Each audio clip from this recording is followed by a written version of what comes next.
on the side of the box. I got one because it's Halloween time, and I try to get a box every year.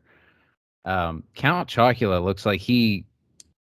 Well, I guess it makes sense because I could see that as being sort of a stoner breakfast cereal, or any time of the day.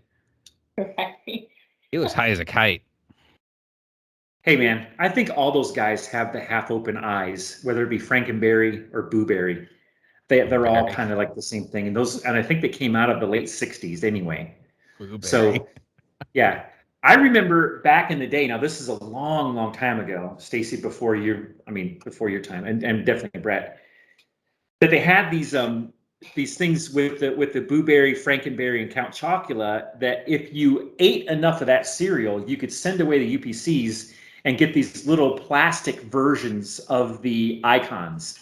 Nice. And I had a Blueberry, and I used to mess with it all the time. I mean, not that I would carry it around like a blanket or anything, like a blankie, but it was definitely in my toy box, and I would get it out. And I remember, I think I was in third grade or something like that, and I thought, well, this thing's not blue anymore. So I took a blue pen and scribbled all over it, and it kind of ruined it because then whenever I picked it up, I would get blue ink on my hands because it didn't stick.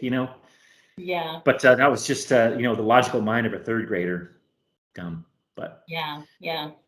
of course, that kind of stuff, that shtick now, I'm sure it's not like it's worth $300 or anything, but I But it probably might be. had, well, I mean, I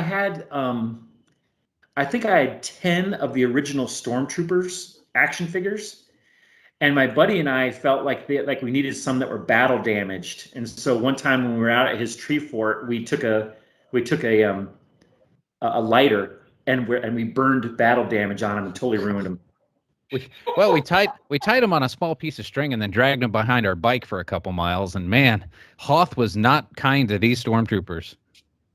No, that's yeah. I mean, we did do fireworks on some of them too. So my once vaunted collection that probably would be worth tens of thousands of dollars now is in some garbage dump, all burned over and everything else. So whatever. I often wonder about that with my Barbies. I had an extensive Barbie doll collection. I had the Donnie and Marie dolls, and they were dressed like flamenco dancers. Yeah, and I don't know whatever happened to them. Like they were my prized possessions, and I had all the clothes and accessories and the mobiles and the dream houses, like the whole thing. And I don't, it just disappeared. It just vanished one day. Like where did those childhood toys go? They're just like a black hole. They're sucked into. Well, I can tell you exactly where mine went. I had a ton of Star Wars stuff. I mean, I was a huge Star Wars fan. I still am. But when my parents were getting a divorce, my dad sold all of my Star Wars stuff to Robbie Harbor down the street right before he moved out. So he gave it to them for pennies on the dollar. I mean, it was probably $5,000 worth of stuff in 1970s dollars or 1980s dollars. And I think he sold it for like $100 or something. I mean, it was nothing. Well, I feel even better giving you the Millennium Falcon last year then.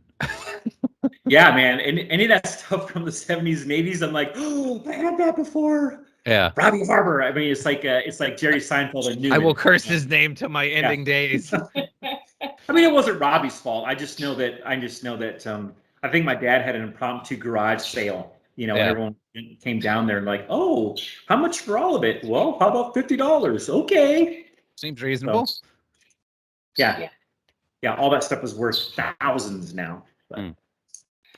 Wow. With all the weird lightsabers that came out of people's forearms. Yes. Yeah. Yep. Those.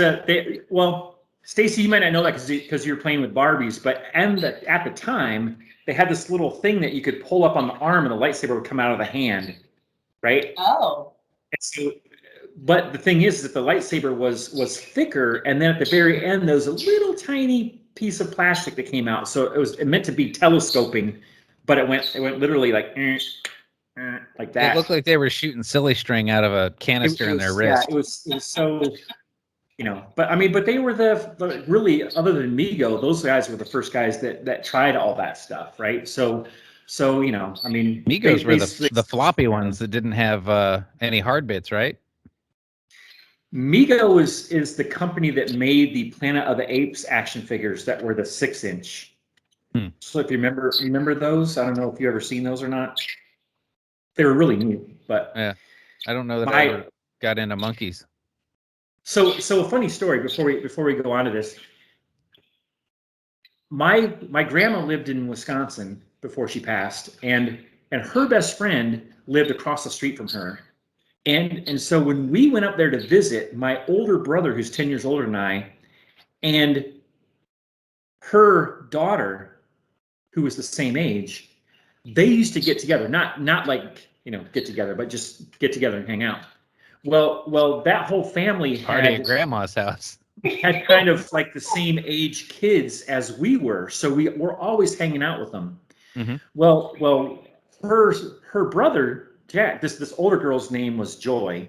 Her brother Jack was in between my age and my brother's age, and Jack had all of the Planet of the Apes action figures, and so we never had them, but he always had them. So that was something that we always looked forward to, was going there, because his mom would make outfits for them, forts for them, play sets for them. You know, his mom and his dad would do that.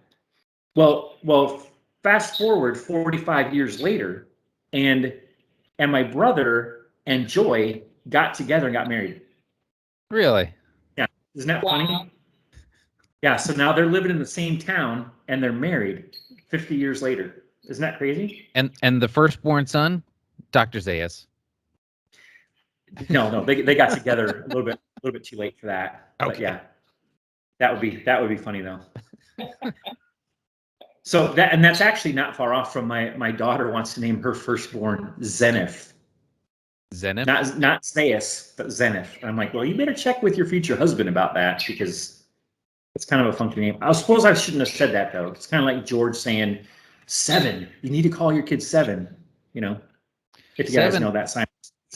7's intimidating though, because 7, 8, 9. Yeah, that's why they were all scared. Mm-hmm. Well, on that one, tailing off on a dad joke. So this is going to be really going to be a good one today. I think so. At least you didn't tell us about pickle bread. That's good. Are you on social media? API is too. We invite you to connect with us on Facebook, Instagram, YouTube, LinkedIn, Spotify, and if you're feeling crafty, Pinterest.